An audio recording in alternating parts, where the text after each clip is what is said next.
Okay, how about we make a start and if there are any latecomers, they can come along. So good afternoon, everyone, and welcome to the Victorian Renewable Energy Terminal Community Information webinar. My name's Joanna De Lotto and I'll be hosting today's presentation. A few housekeeping matters. This session is being recorded and will be distributed to local fishing, mariner and boating groups for those that miss out on today's presentation. After the formal presentation, we'll have a live Q&A, but feel free to post any questions you might have at any point during the webinar. At any time throughout the webinar, please type your questions using the QA function at the top of your screen and you'll be queued for answers. You can also vote other questions up by clicking on the vote button. I'd like to note that all questions asked will be public to everyone, and just note that this is a public forum. If you are having any technical issues, please first try refreshing your Teams window or rejoining our session. Thank you. Right, before we highlight the agenda for today, I'd like to acknowledge the Bunurong people who we have been engaging with as the registered Aboriginal party for the project area.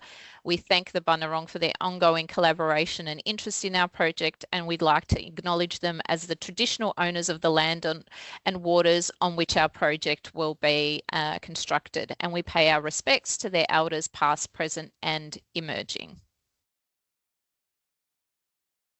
So I'd like to thank David and Chantel for joining us today from the Port of Hastings Corporation, who work in our project team for the Victorian Renewable Energy Terminal. I'll be shortly handing over to David to talk about an overview and a design update on the project, including sharing some visuals and animations to give you a sense of how our operations and construction will take shape.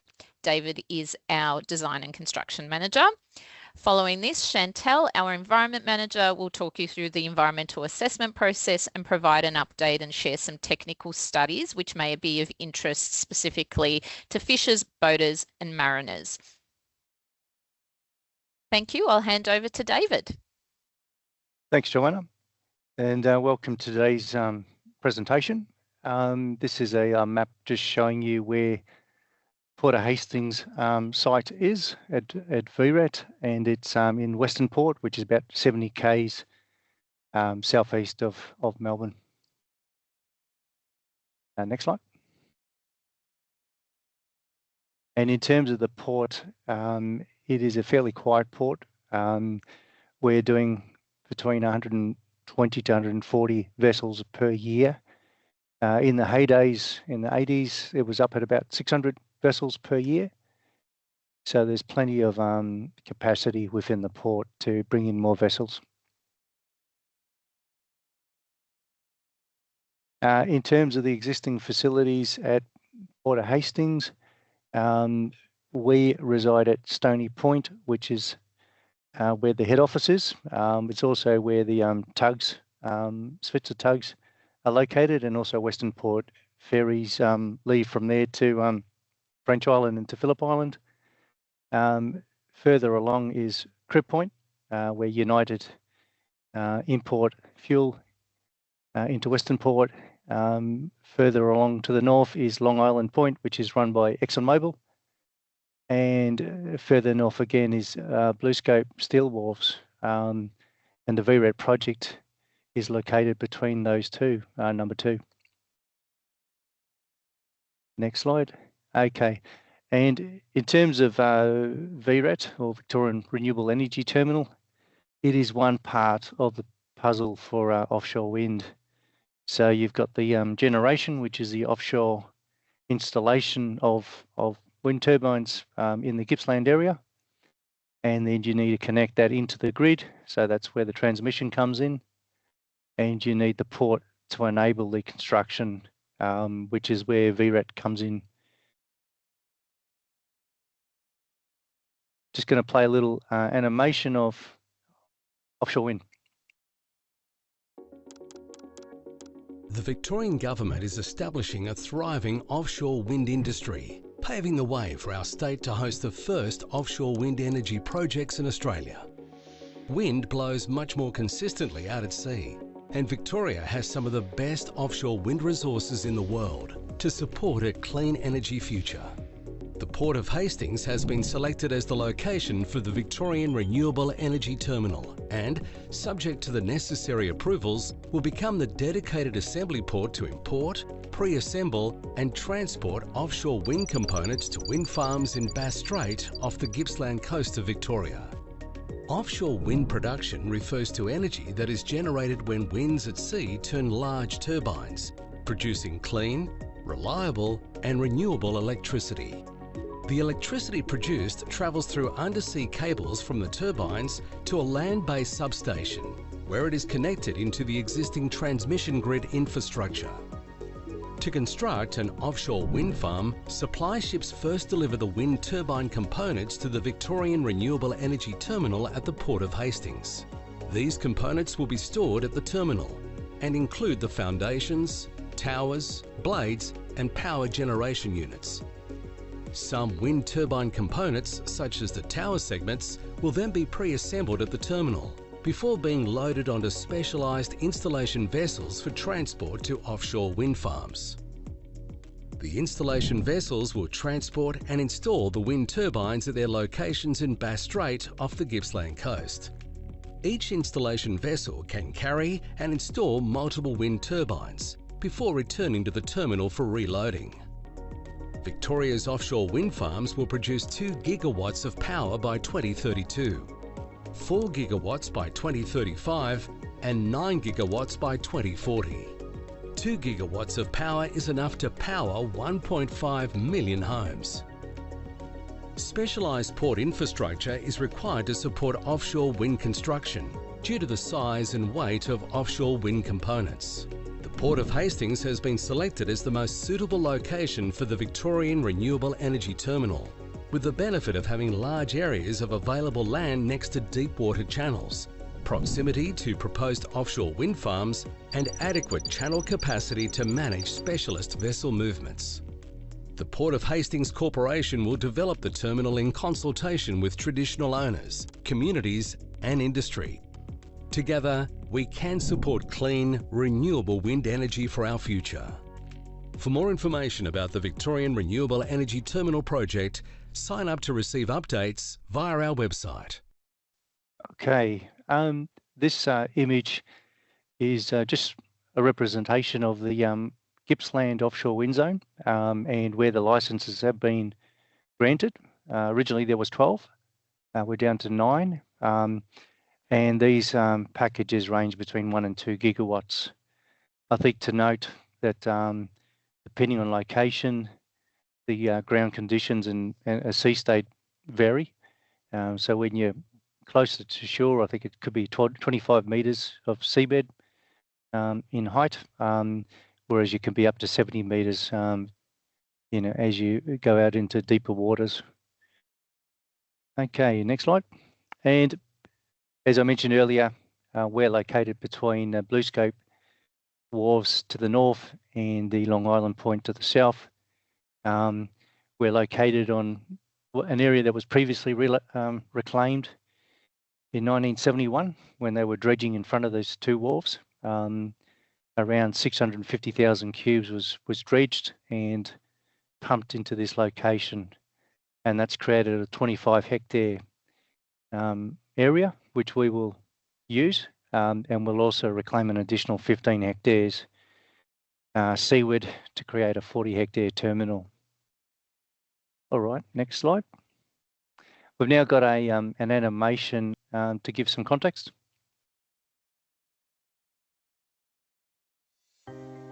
The Australian Government has declared an area off Gippsland in the Bass Strait as Australia's first and largest offshore wind zone. The Port of Hastings has many attributes that make it an ideal location for a primary offshore wind assembly port, including a naturally wide and deep channel, proximity to the Gippsland offshore wind zone, and large areas of appropriately zoned land.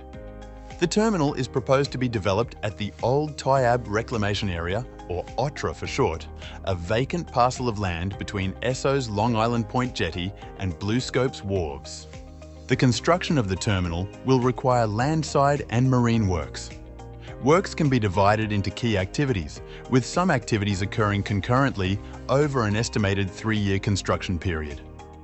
Phases of construction will include site mobilisation, landside works at the OTRA site, dredging and reclamation, marine works and quay wall construction. Construction will begin with a mobilisation phase, where temporary site offices and site entrances will be established. During this phase, the ground conditions at the site will need to be improved to ensure it has the strength, stability and load-bearing capacity in advance of paving, and to support the heavy offshore wind components.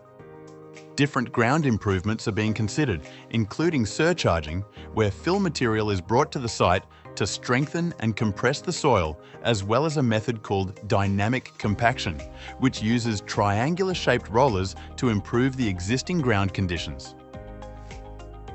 Bunds, or raised embankments, will be constructed as an important safeguard against environmental contamination. Silt curtains will also be installed around the site area to act as a physical barrier to control the spread of sediment and minimise turbidity, protecting the local marine environment. Some dredging will be required at targeted locations to ensure the shipping channel, berth pocket and swing basin are safe, functional and accessible. Without dredging, ships will not have the necessary depth to safely access the terminal. The extent of dredging has been reduced by over 70% compared to the previous project design. The preferred construction methodology has also reduced the length of dredging by a number of months. A backhoe dredger and hopper barges will be used during construction to dredge the seabed near the site, using a silt curtain to mitigate risk of local environmental impacts. Dredged materials will be transferred on the hopper barge to the land and used as reclaimed material in the reclamation process. The reclamation process will occur alongside marine and quay wall construction and the dredging program. Imported granular material will be moved around the site using trucks to extend the reclamation. The new land created through this reclamation process will help extend the existing shoreline to meet with the deep water channel, reducing the amount of dredging required to reach the deep waters. Piles will be driven into the ground to ensure the site is stable and reinforced. The ground conditions will need to be able to withstand up to 15 tonnes per square metre on site, and up to 25 tonnes at the quay apron, and maintain a level ground surface for the movement of heavy loads. No existing port facility in Victoria has the typical load-bearing capacity to support offshore wind components.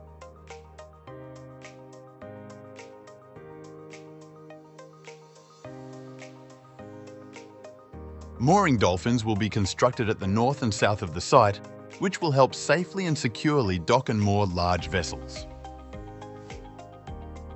The quay apron will be strengthened using reinforced concrete on top of piles.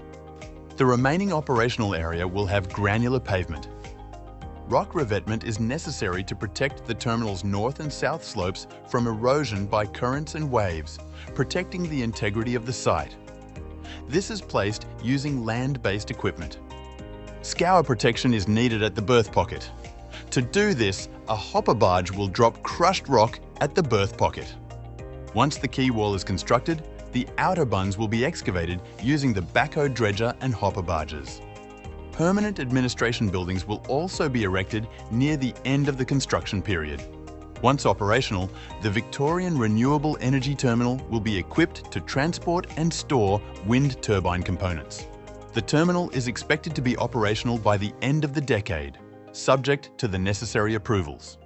The Port of Hastings Corporation is planning the terminal in consultation with traditional custodians, local communities and industry, through a comprehensive assessment process which recognises the importance of environmental, heritage and community values of Western Port. For more information on how you can get involved or learn more about the project, visit renewableenergyterminal.com.au. The image you can see now is a representation of how the port could look once constructed and operational. At the quayside, we've got a 600-metre quay wall. It enables 3 offshore vessels to come alongside. We have dolphins to the north and to the south to create a 740-metre berth box for those vessels. As I mentioned before, depending on the location of the site in Gippsland, you may have monopiles for shallower waters, or you may have jackets where you have deeper waters. This animation shows monopiles, but yeah, again, it's a very flexible site. You can see towers being erected on the quayside, on the north side. And what happens is the offshore vessels will take a set. It could be 4 to 6 sets, and they'll take out a pre-assembled tower, blades, and the cell, and then they'll go out for a campaign, and it may take them 10 to 14 days, and then they come back for the next set. These offshore vessels are extremely expensive, so the key to the port is that it never runs out of components, that it's always stocked, so that the vessels don't stop. That's a key part.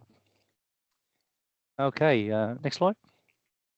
And this just is a bit of a map showing you the various components of the site. The OTRA site is in the orange. That's the 25 hectares that's existing. In yellow is the reclamation. I mentioned 15 hectares that would be reclaimed. We've got around 500,000 cubes of dredging to be carried out, and that dredge material will be reused within the reclamation. And so you can see also the quay wall and quay apron. And on the revetments to the north and to the south will be some, rock revetment to protect the slopes.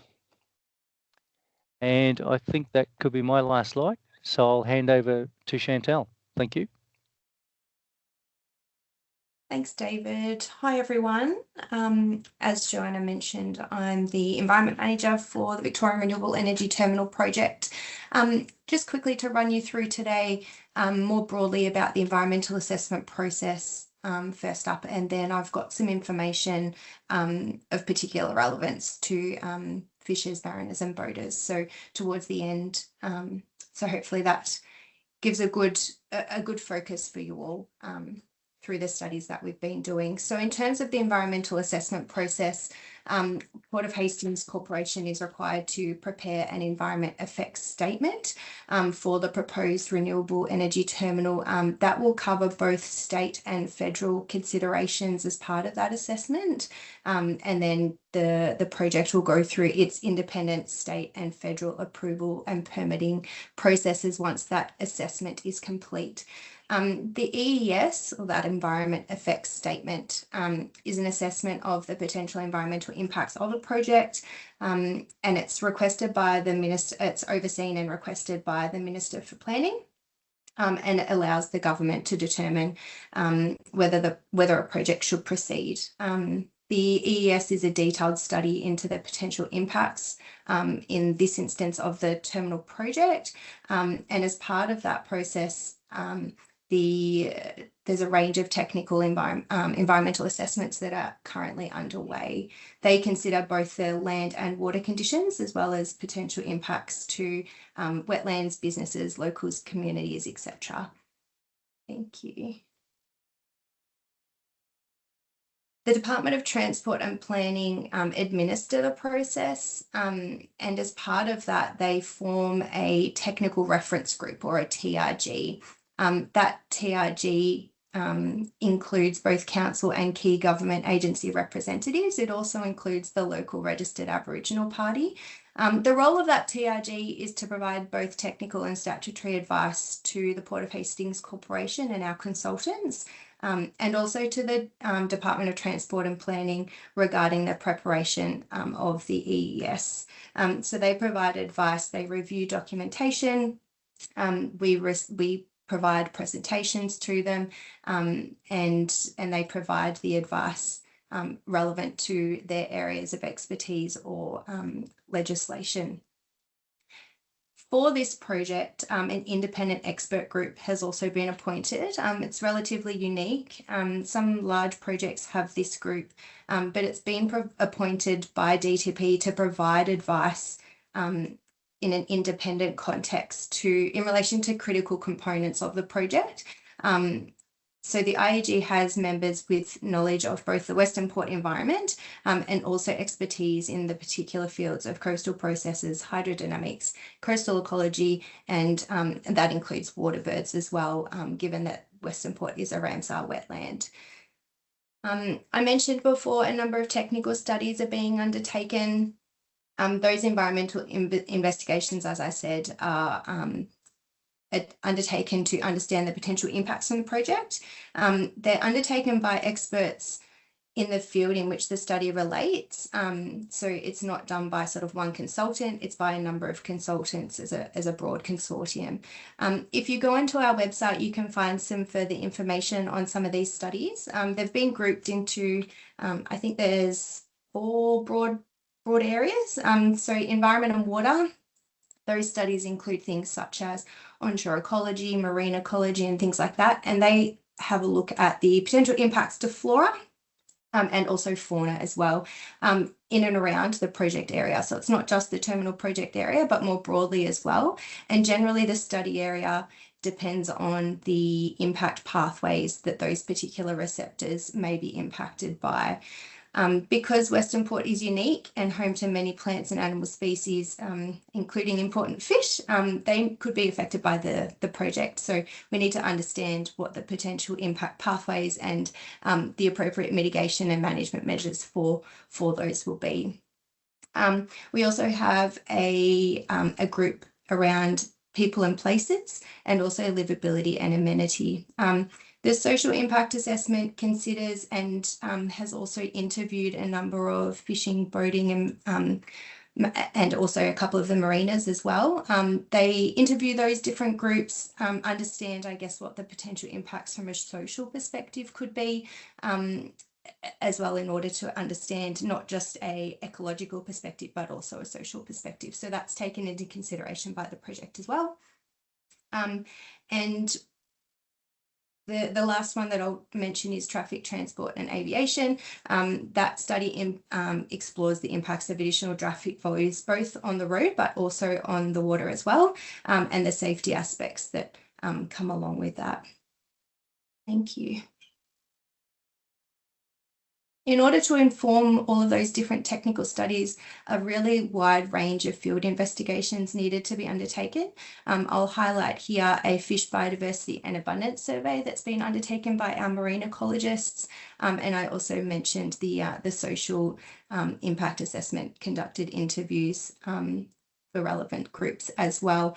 There's a number of studies, as you can see on the screen, and they all inform the different technical studies. So I'll take you through shortly the fish biodiversity and abundance survey. But firstly, I thought I'd just speak to some recreational fishing considerations by the project. So Western Port includes obviously a number of popular fishing spots, and we also understand that the area in which the terminal project is due to be located is also a popular fishing spot, particularly by recreational fishers. Several fishing clubs and organisations also operate in and around the area, as well as a couple of the fishing charters as well. So during construction, during that sort of 3-year period where we're constructing the terminal, there will be restrictions to access for boats in and around the reclamation and dredging area. Construction could affect recreational and fishing through both noise and also a reduced scenic quality, because there will be construction equipment present at the site. Recreational fishers will still be able to operate using nearby boat ramps such as Stony Point. There is limited impacts to the facilities in and of themselves due to construction activity. Most of the activity will involve a dredging vessel and then some work boats as well on the marine side, a couple of barges and that sort of thing. And I'll speak shortly to some of the waterside restricted areas as part of that period. During operations, so that's once the terminal project is built and and we are facilitating construction of the offshore wind farms, there will be restrictions to access of waters between BlueScope and Esso, similar to what already exists around BlueScope and Esso themselves. That area, I guess, will increase. There'll also be an increase in large vessel movements. So Dave highlighted that earlier. There will be some additional ships coming in and out of Western Port. Those vessels will obviously remain within the gazetted shipping channels and anchorages as relevant. So they'll be well demarcated. So I mentioned this waterside restricted area. So it's already in place for BlueScope and Esso. An additional area would apply to the terminal area as well. So in those areas, recreational boating and fishing and commercial fishing activities won't be permitted. So the existing shipping channel will need to be realigned to allow for the project. So that will encroach on some of the waters further east. So the existing channel is marked in the yellow dashed line on the image. And you can see that pink line, that's the realigned channel to enable vessels to continue to access BlueScope. And you can also see a little bit of a red area sticking out from the east of the realigned channel. That's part of the navigational channel to allow for the turning circle of vessels at the Victorian Renewable Energy Terminal. So the shipping channel will slightly realigned, and there will also be that introduction of the waterside restricted area around the proposed terminal area. The declared shipping channels are also, as you know, subject to no anchoring and must remain clear of vessels for shipping purposes.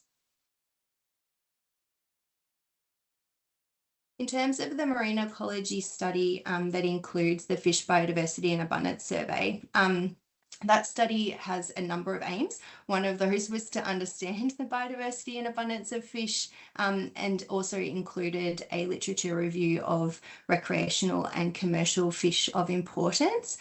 You can see there the list of the different studies that informed the existing knowledge of ecological values relating to marine ecology. After the existing conditions, I guess, is established, there's already a lot of information known about Western Port. We filled some key gaps in data and knowledge, and also updated some of the data is quite old, so having up-to-date information is also really valuable. We then assess the potential impacts to those ecological values that have been identified, both as part of construction and operation of the terminal, and then the consultant will come up with appropriate mitigation, monitoring and contingency measures to help manage those identified impacts. For the actual Fish Biodiversity and Abundance Survey, as I mentioned, that included a literature review, but it also included a actual 12-month monitoring survey as well. That was undertaken by fish experts at Melbourne University, and it was over a 12-month period.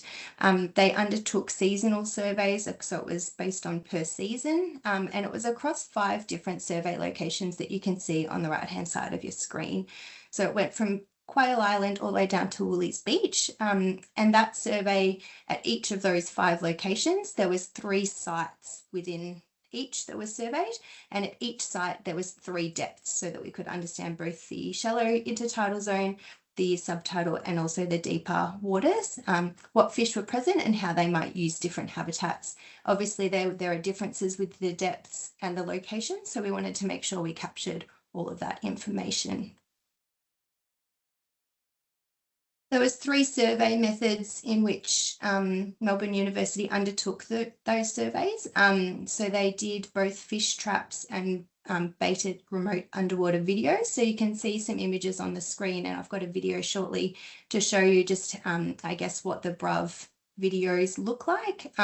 You can see there's some leather jackets at the top image, and also down the bottom there's a stingray on there. It looks like there's another fish on the top image as well. You can see on the bottom side of your screen, this is what a fish trap looks like. It's fairly stock standard, and the BRUV frame, basically you can see the little arm with the small net. There's some bait popped in there, and then the frame has a camera attached to it to record the species that come into the frame. We also undertook some seine netting, and the purpose of that was to understand, I guess, excuse me, some of the smaller and more cryptic species, particularly in the seagrass beds. They're not typically able to be caught or captured as part of the fish traps or the bruvs. So those seine nets were undertaken as well so that we could understand more about the diversity of fish and species within like the shallow seagrass beds as well. So just as part of that survey, it did show that there were seasonal patterns, as you would expect. The bruvs and traps had the lowest number of species identified during winter, and that obviously would increase through the spring and autumn, which is not an unexpected result. The seine netting also showed the highest number of species and individuals, again, also in spring. And this is largely due to the juvenile fish recruitment to seagrass habitats during that sort of spring and early summer period. Spatially, there wasn't any location or site differences, but there was a clear depth difference, as you would expect. You get different fish in your more shallower waters compared to your deeper channels, and this was definitely an expected result as well. The surveys detected 4 species of conservation significance, including a number of pipefish, a seahorse and a skate. And there was also 12 species of fishery significance. Again, there wasn't really anything in particular that was surprising in those survey results. We did also undertake some underwater noise monitoring. This was to understand, I guess, what the existing soundscape is in Western Port. It's the first study of its kind locally in the Western Port waters. This is undertaken at 3 different sites, mostly through the North Arm and Lower North Arm. There was also one that was down just past the confluence zone beneath French Island. And that was to understand both commercial shipping noise, but also some recreational fishing noise, and also to understand what the primary influence of the soundscape is. It was because wind waves, wind is obviously fairly strong in Western Port. We found the soundscape was primarily influenced by both wind and weather conditions. With increased wind, you get increased waves and things like that. So obviously those sort of conditions would produce higher levels of noise. The sounds of shrimp and vessel traffic was also very much a dominant sound feature. And there were some minor contributions from mammals and fish as well. The monitoring data for that underwater noise monitoring helped provide context and inputs into the modelling. So we undertook modelling for both piling and dredging scenarios to understand, I guess, what the differences in the noise soundscape would be, to understand the impacts to fish, mammals, and I guess the underwater marine environment more broadly. There is some preliminary analysis, available to the public that was attached to the 2025 EPBC Act referral. So those people who are interested in that, you can look that up or feel free to get in touch, and we can provide you with a link as well. So some of that information is already available, the outcomes of that. Thank you. I'll pass back to you. Thank you, Jo. Okay, thank you. So this brings us to the end of the formal proceedings of our webinar. So we wanted to open it up to questions. Did anyone have any questions that they would like to raise?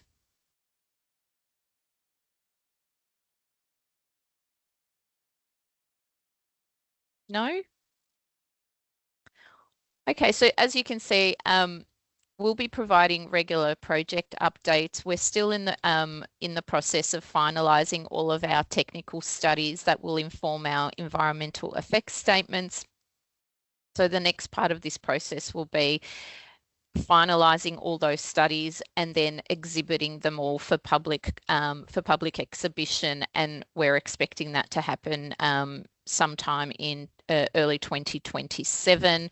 All the technical studies will be available, and you will be able to make a submission and ask us some questions.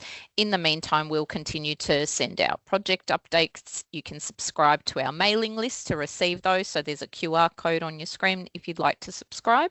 And also, if there are any questions about the project or any of the information that we have shared today, you can reach out to us either via our website. You can email us on engage@portofhastings.vic.gov.au, or you can give us a call on 03 5979 5500. Oh, we do have one question.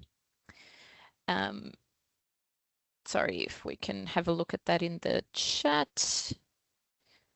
So what is the likely start date if the project is approved? Chantel, I might hand that one over to you because obviously it is subject to our EES processes. Yeah, thanks, Jo. So we're expecting that we should have, all things going well, approvals by the end of next year. We are expecting there will be some approval conditions, and they will require additional management plans and some additional planning, most likely as part of those. So at this stage, I think we're hoping, all things going well, that construction will commence early 2028.